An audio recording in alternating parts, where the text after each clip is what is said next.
Hello welcome in decor and gleam, जहाँ beauty मिलती है बजट में। आज एक और डेकोरेशन का आइटम डायरेक्ट फ्रॉम मीशो। देखते हैं इसके अंदर क्या निकलता है।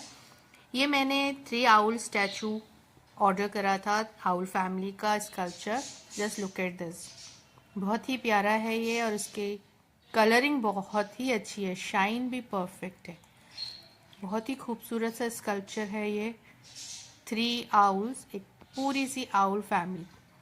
बहुत प्यारा आइटम है, डेकोरेशन के लिए तो बहुत ही प्यारा है। अगर आप चाहें तो किसी को गिफ्ट भी कर सकते हैं।